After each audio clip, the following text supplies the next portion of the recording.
Hello, and welcome to our third annual Pause Conference. Obviously, due to the pandemic, we had to cancel our face-to-face conference, but we are super excited to bring you the same content via our social media and virtual platforms. This year's conference is titled Search, Expose, Heal. And the goal is to help everyone that takes part in this conference begin, restart, redirect, or move forward in their healing journey. We recognize that some of our content, the stories shared by our speakers, and the guidance from our professionals and spiritual leaders might be triggering for some of our audience, but also might be inappropriate for younger, less mature viewers. So please be responsible in your viewing of our content.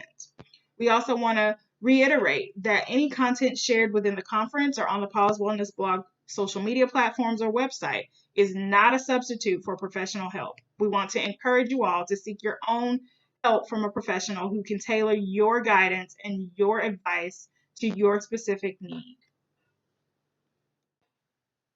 How will our virtual conference work? The conference is broken into 4 separate week-long events. You can find all 4 events on the Facebook page at Pause Wellness Blog. You can click on the events tab and they should be listed right there at the top. Or you can scroll down through the Facebook page and the post, and all of them should be grouped together right one after the other.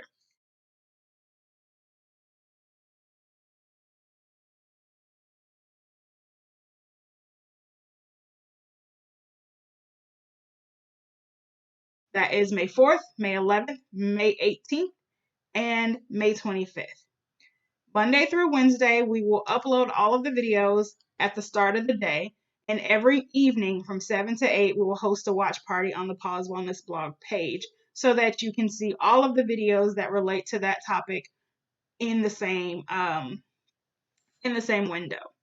Also, on Thursday, we will host a live Q&A, which will typically be myself, the speaker, and a professional therapist or counselor, as well as a spiritual leader. If they aren't able to be on the live, what they'll do is go back to those lives and answer in your comments, reach out, things like that. On Friday, we will have from 5:30 to 6:30 a check-in happy hour where we can go through the events of the week, or we can just check in with each other, see how everyone's coping during COVID and quarantine. Also, just keep in mind that you can view these videos at any time. You can leave comments, but if you'd like them to be addressed in the live Q&A session on Thursdays, we need to get those in as soon as possible. Make sure you comment, like, share. You can send us direct messages on the Pause Wellness blog page as well. So I hope that this is simple enough for everyone to view at their leisure. I hope that we bring you the best content, and I'm sure we have. We have some very great speakers, and I'm looking forward to you guys hearing them share their stories. So if you have any questions, once again, please email us on the Pause Wellness page via Facebook, or you can send us an email at pausewellnessblog@gmail.com.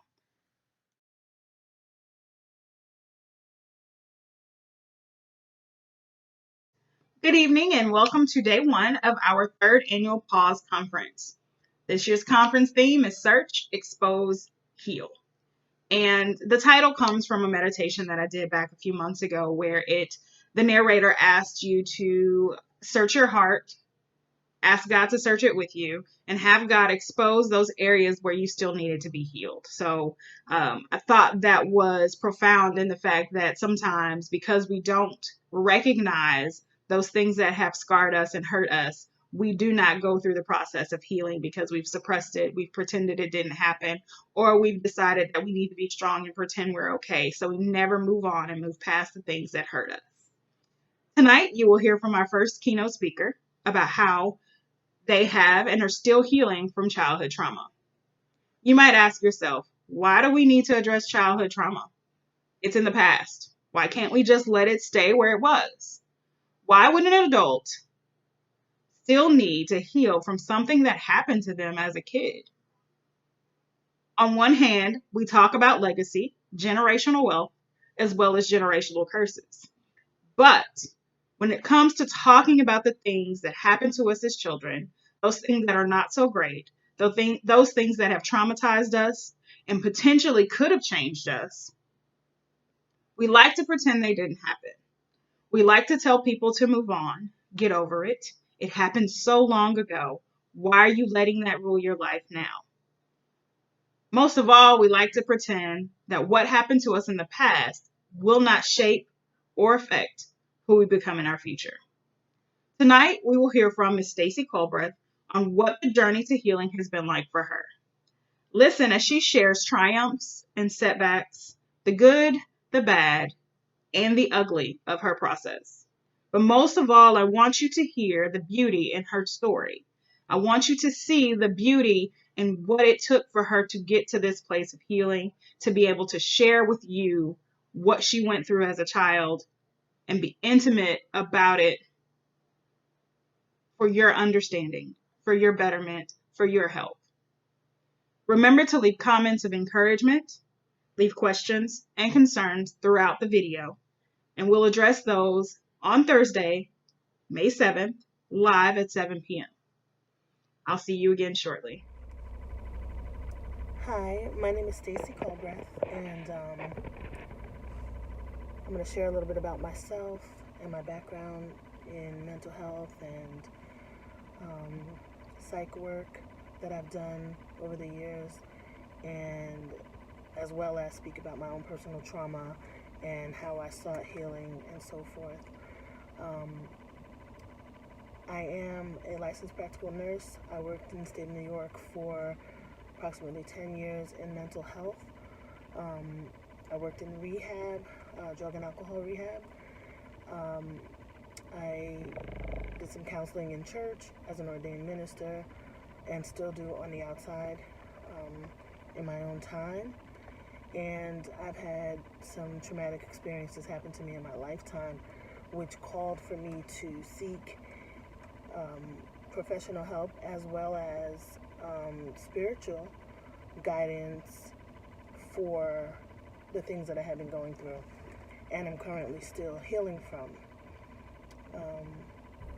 I'm in my car doing this video because my house is ablaze with mask making, and so because there's so much mask making going on, sewing machines and all kinds of things going on in the background, I just couldn't find a quiet place, so forgive me for being in my car.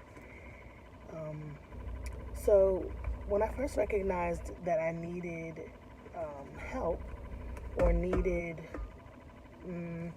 to seek someone to talk to about the different things that I was going through was probably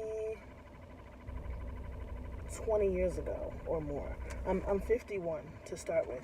So what happens is a lot of times people, we know we need something, but we don't have the time to go get that.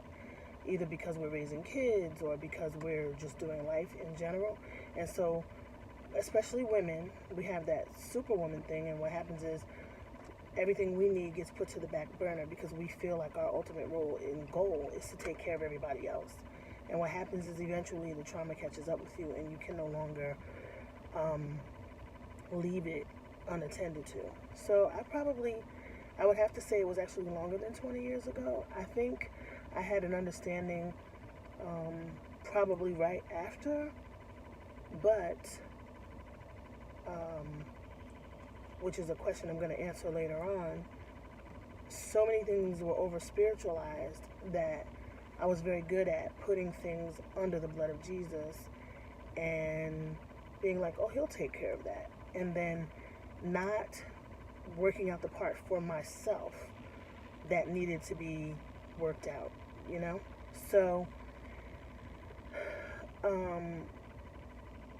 when I started getting help was probably around age 27 and a half, somewhere around there. My third daughter was born around then. I had a traumatic experience. I needed help immediately, and I started to seek professional help at that time.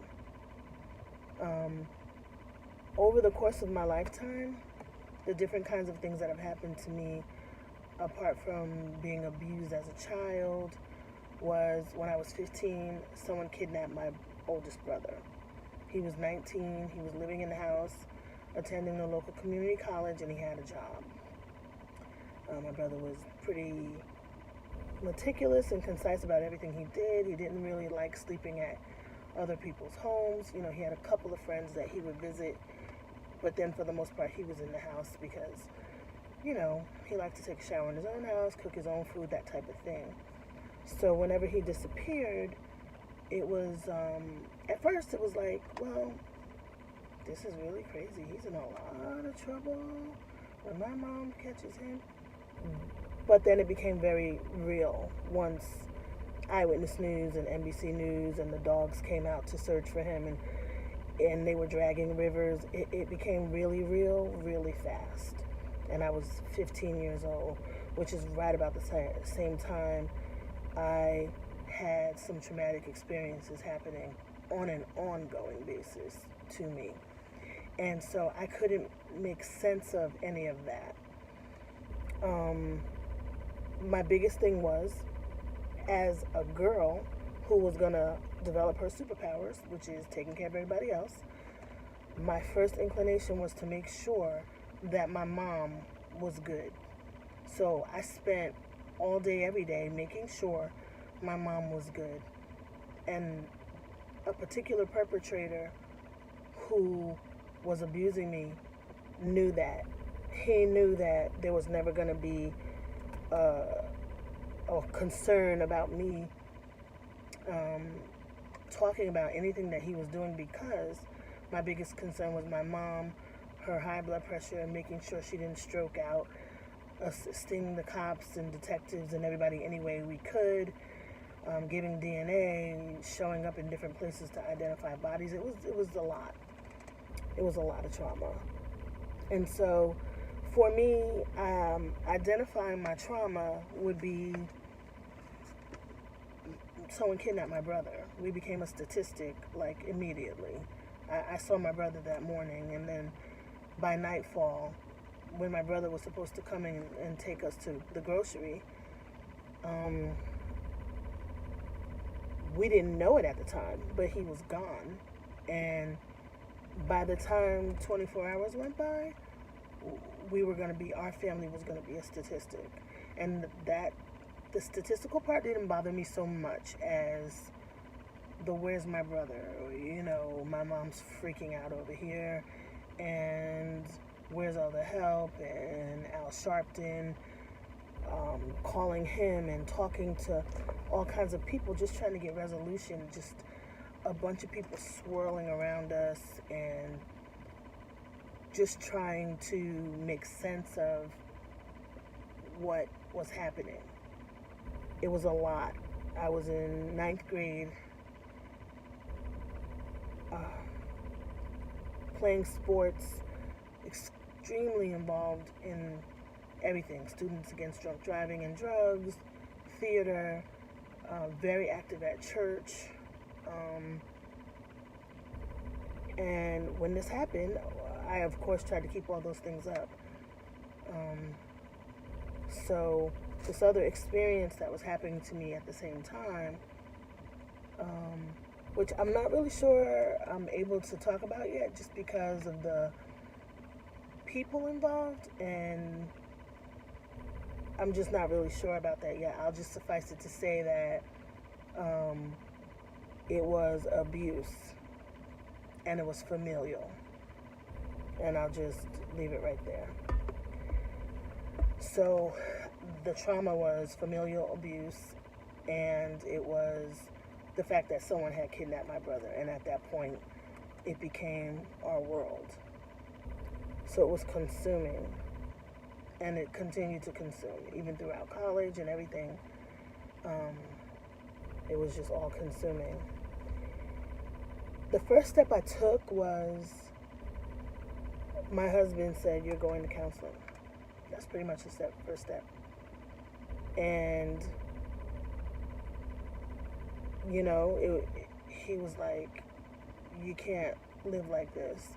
And he was concerned about me and the babies, because he was concerned not for their well-being or something would happen to them, because my mom was around the majority of the time. So I spent a lot of time masking as well, trauma and the aftermath of trauma, making sure that my mother didn't have anything to worry about ever. Because I'm 51, my brother was kidnapped when I was 15, and he has never been found. So, unfortunately, my mom went to heaven almost 6 years ago, and we didn't find him before she transitioned, which was devastating. And we spent her life looking for him, basically. We didn't make it so that we couldn't live life, but we spent a lot of time looking for him, and we were still and are still in contact with the FBI and different agencies that help us with that. So my husband said to me, I want you to go to counseling because I do need you to work on these things that are happening to you, so that because it's recurring, like I can see you reliving it. And he was well aware of the familial abuse. He knows the individual, and he did a very good job of protecting me after the fact, because he didn't know me when it started. So, but he said, you need to go and you need to work out these particular things so that you can have healing, And I like to say, whenever I look at healing in the Bible, I don't see one healing that Jesus did that he wasn't even asking. He wasn't either asking the person he was healing, what did they want, or, requiring them to go do something,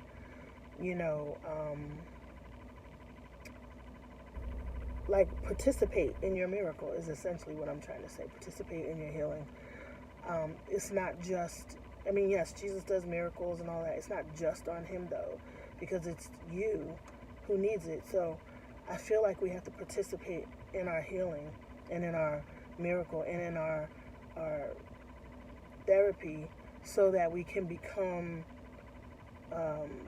we can move past what we have been through. That's the only way, is for us to just participate in it. Like, it doesn't magically go away.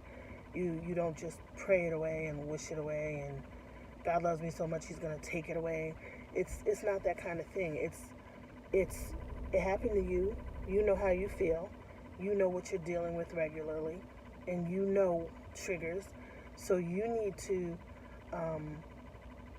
I guess, get in a position to help yourself to not be overcome by the things that are trying to swallow you up, actually. And so the professional help that I did seek, I will say I had changed counselors a few times. One time I had a male counselor. I figured out that wasn't a good idea for me. I felt like he was a bit intimidating.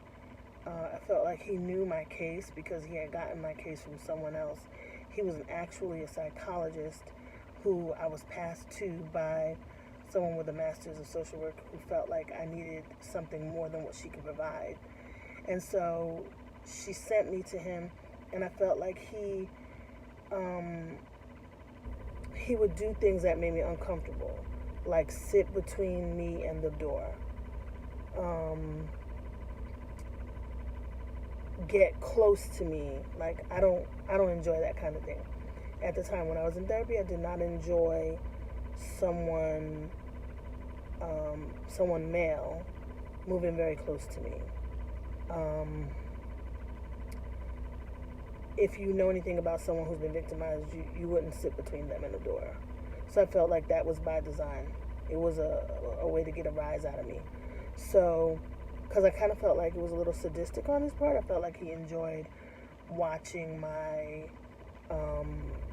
panic attacks or something. I don't know. I could be wrong, but it just felt that way to me. So I had to make a decision, to find another therapist, which I did.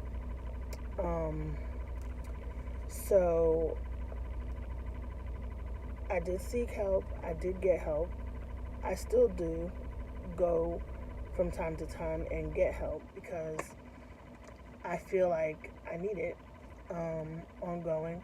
I feel like my mom's death was very traumatic for me because my mom, my brother, and myself, we were everything we had. I didn't grow up with my father in the house. I knew who he was, but I probably in my life saw him a total of 8 times. He died last August, so I met some half siblings at his funeral for the first time. So that was interesting, and yeah, it was also traumatic because I realized that my entire nuclear family that I know, except for myself, is gone. So I feel sort of orphaned in that way. So that's just something that I'm currently working on right now. And I was going to talk about this earlier about the spiritual help. I did seek spiritual help.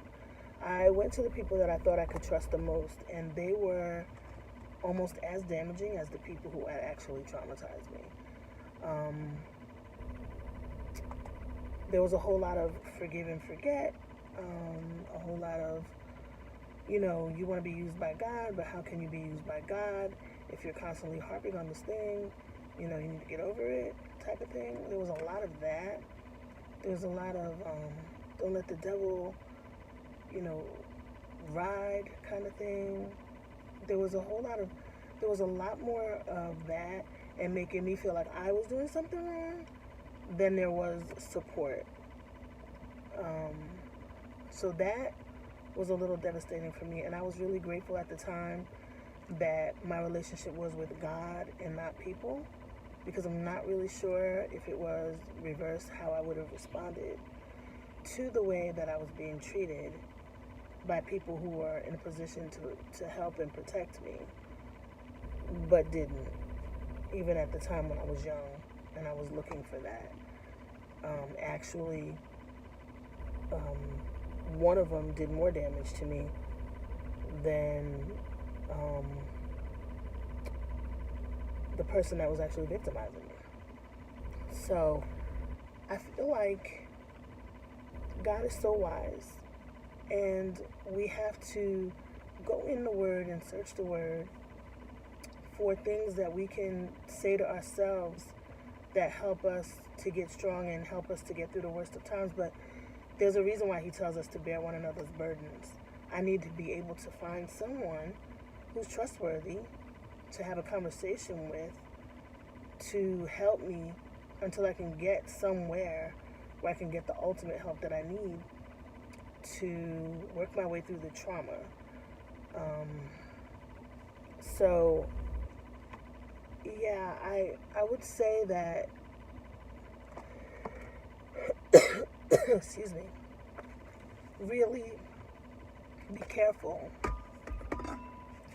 who you're seeking counsel with. Excuse me.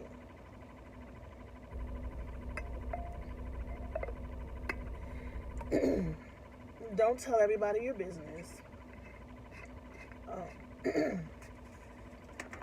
But definitely make sure that if you're saved, if you're spiritual, if you're religious, whatever you are, for me, it's all about discernment. And at the time, because I was in so much pain, I wasn't really relying much on discernment. So I just kind of like, oh, this is my pastor, let me go talk to him. But pastors are people too. So don't just rush out and do anything. Just talk to the Father first. And I feel like he's very good at leading and guiding you into all truth, like He says He will do with His word, But I will definitely tell you, just as much as you need the spiritual help, you definitely need to go and get the secular help, the natural help, through a counselor, whether that person be a Christian or not, because a lot of times there are Christian counselors who are excellent because they have actually studied counseling, not studied how to tell you what makes you feel good. You need clinicians that actually know the work and can also combine the Word of God to help you to navigate what you're dealing with and go and get through it. Or you just need a clinician just to say, okay, this is your situation, this is your diagnosis, this is how we handle it, whether or not you need medication, and whether that's temporary, whether that's going to be ongoing. And there's nothing wrong with any of those things. You wouldn't not treat cancer. You wouldn't not treat a broken bone. You wouldn't just leave it broken. So there's nothing wrong with any of those things when you need the help. The worst thing you can do is not get help. Because I did that for a little while. And I feel like my situation was detrimented because of the fact that I waited as long as I did to get help. So, and there's a lot of stigmas, and of course I did have people telling me, well, you're a minister, why would you be going to counseling? That's like saying God can't fix you or heal you. I'm like, well, I'm not exactly broken in the way that you're defining it. I just know that I have a lot of things and thoughts going on inside of my head, and I probably need to have a conversation with somebody about those things so I can sort it all out. It doesn't mean that I'm not useful and that God, those same gifts and talents and callings and whatever that God gave me, I'm not disqualified just because I need some help with some things. And that's something that's really important for people to understand, that needing help does not disqualify you from being everything that you are. I mean, like, you came here already with everything in you for what you're supposed to be and you're supposed to be doing. Those things don't get sucked out of you just because life happens. And where I'm at right now in the healing process is, I'm healing. Plain and simple. I'm healing every day. I find out that something about me has been healed that I didn't even realize was already healed. Sometimes healing is like an onion peeling back layers. There were times when there were things that God did not feel I was going to be able to deal with, and that part just never got peeled back. It's kind of like, just peel this side and maybe the next layer on the same side. But some things, even when I could recollect them, they were just so water under the bridge that it didn't even require anything, because I had already grown through whatever that trauma was or something like that. So I didn't go back and try to revisit it or conjure up some feeling around it. I just accepted the fact that I don't feel anything as it relates to that thing that happened or that past hurt or what somebody said or did or whatever. I'm so over that, and I don't even have to go back. And the way I knew was sometimes I would see people and I didn't feel anything. I would just, it's almost like I forgot. I would be like, hey, how you doing? And because a lot of times things happen to you because of things people do to you, or, and their trauma to you. And you realize it after you see the person that you hurt or whatever the case may be. And so then time goes by, or God just moves it, or you get a revelation about something, even in the natural, that it's just not worth the time and the effort for you to be all beat up about. And once you realize the truth about a situation, you can't unknow the truth. So once I realized something is the opposite of what maybe somebody else was trying to portray, I'm good. It's the truth that that sets you free, not just the truth that'll make you free. It's what you decide to know about the truth that makes you free. Because there's a lot of truth out here. We got Corona going on. We got people acting as if people are not dying from Corona.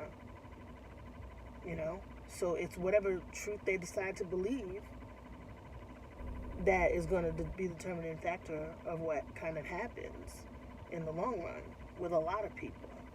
It's the truth that makes you free. And so when I really focused on that and I started looking at things in my life, I wrote a list of things that potentially could have detrimented me some way, shape, or form. when I realized how much power those things did not have, I could check those things off. And then the things I really needed help with, I had to take a look at that and go, I really gotta work on that, because that's way deeper than I thought. And I made the decision to work on it. So, you know, that's where I'm at in the healing process. I'm healing. There's some things that I'm so over, and I'm so grateful, and I'm healed from, and I'm wiser, and I'm not worried about those things happening to me again, or repeating the process, or whatever. And then there's some things that run so deep that it's going to require time. But I am expecting a miracle in the process of that.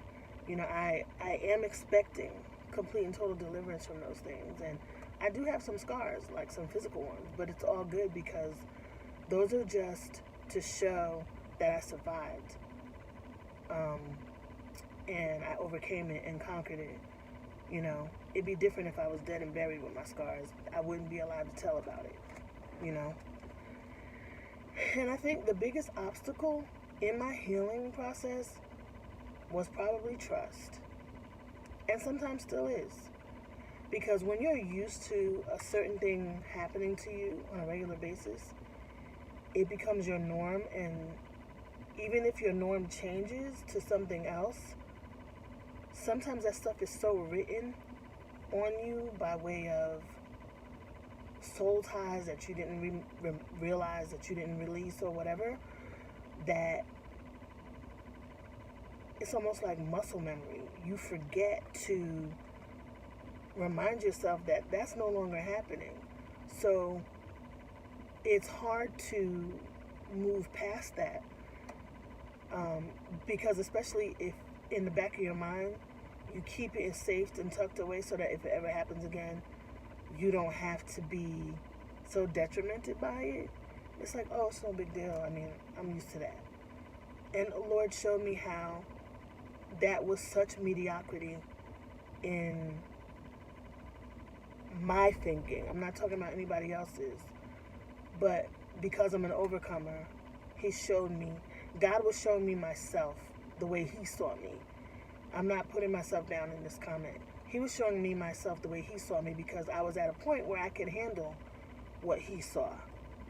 And when I saw that, I realized that it was about what was in my mouth that could change what was in my mind, that could totally have me living differently. And so that's where I'm at in my healing process. And that's what the biggest obstacle for me was. My biggest obstacle was trusting, and the trust had to do with my confession also. So while I'm working with people who give me tools and that kind of thing, because I don't want to cope, I want to conquer, because I'm more than a conqueror, I still have to be conscious of my own confession about the things that I say over my own life. And that's where I'm at today. So I'm leaping over obstacles with that. But the biggest obstacle to my healing had been trust, if I have to say so. I'm really grateful for this time to be able to share a little bit about my own experience, what I'm able to share. And I'm looking forward to the conversation continuing. And I hope that this has helped someone, or if anyone has any questions, reach out to Devin, who can reach me, knows how to talk to me. And we'll go from there. Thanks so much, and happy healing. What an amazing story. So the first thing I want to do is thank Stacey for her transparency. Thank you for your willingness to share your story. Obviously, we discussed so much of it before I extended the invitation for you to speak. But hearing it as we were just getting to know each other, and hearing it now, I still hear things in there that are shocking to me, that shook me a little bit. I hear things that just stood out to me as I relate my own story and my own process of healing and my own life experiences with yours. Um, it's not easy to go before a group of people and speak so openly about such things. When we talk about trauma, a lot of times we aren't really speaking of something as deep and as traumatic as what you experienced, and we often forget the good things about our childhood because something like that goes away. And again, I just want to thank you for sharing so much of yourself with essentially strangers.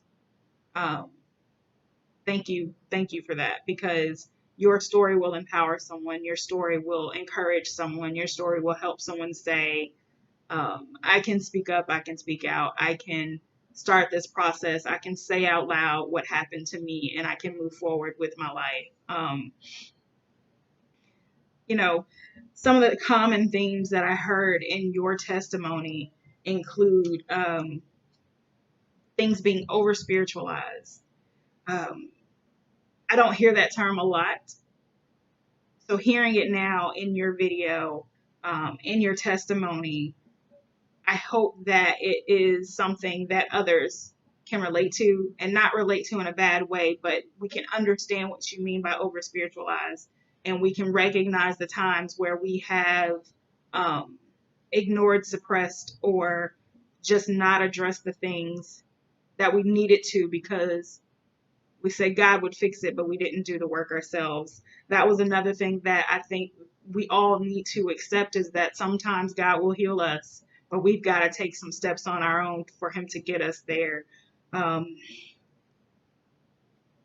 when you said spiritual help was more damaging at times for you in this process, um, so often we are made to feel inferior because we suffer from depression, because we suffer from anxiety, because we are dealing with life altering situations that may not have happened yesterday but happened decades ago. But um, my hope is that you speaking out as a minister, you speaking out as a Christian and someone who is involved in trying to speak the life that people deserve into them, and sharing your spirit with other people. I hope that we can change that narrative for someone. I hope that we can bring people closer rather than push them away to Christ, to God, to whoever it is that they worship, so that they can heal spiritually as well as seeking the professional help they need. Um, Things that I would love to hear from a therapist is, you know, when you talk about participating in your healing, we know spiritually what that means. But what does that mean professionally? What does a therapist need or require from us if we're going to participate in our healing? Um, the onion comparison about how some areas you just didn't peel back, and it was an epiphany when you realize that you were healed from something. Too often we think it's the surface, but it's so much deeper than that. And sometimes in healing that deeper wound, you healed all the layers on top of it. So, again, I want to thank you for your transparency. I want to thank you for your testimony. I want to thank you for sharing that with all of us. And I'm looking forward to Thursday, where you get to come and answer questions and speak candidly with myself as well as everyone who views it. Again, thank you. Um, Thank you for tuning in. Thank you for watching. Thank you for your likes, your comments, your shares. And we will be back here tomorrow at 7 o'clock, where you will hear reflections from professional therapists, and what their take on what our speakers divulged today, but also helping us to figure out what that next step might be for ourselves in our healing journey. So once again, thank you. Thank you for your support of Paul's Wellness Blog, and we look forward to seeing your not necessarily smiling faces, because I don't necessarily see you until the check-in on Friday, but I am grateful for your support and grateful for you tuning in and viewing. Um, the content we have for you tonight. So this concludes day one of our Search, Expose, Heal virtual conference, and I am very grateful that you decided to tune in and watch the content we brought to you tonight. What an amazing speaker we had. Tomorrow at 7 p.m., you will hear from a licensed professional counselor. She will speak directly to what we heard tonight, and also provide some advice, some guidance in terms of how to navigate this road to healing from childhood trauma. Again, you can like, comment, or share on the videos. We will go back and read those and make note of the ones that are repetitive and important ones that we'd like to address in our live on Thursday at 7 p.m. Again, that is a live 7 p.m. May 7th. So we'll address it there. Stacey will actually be logged in with us at the same time. So you'll get kind of a real-time panel. On Wednesday night, you will hear from spiritual leaders in regard to the same speaker. This will repeat next week with a new speaker, and we'll do this throughout the month of May. So once again, thank you for tuning in. I hope that it was helpful. I hope it was insightful. I hope that you can relate to the content. And just remember, like, share, comment, any of this. If you know someone that could benefit, go ahead and share these videos with them. They will be up on our YouTube platform as well as Instagram and, of course, our Facebook page at Paul's Wellness Blog. So once again, thank you, and we will see you tomorrow night at 7 p.m.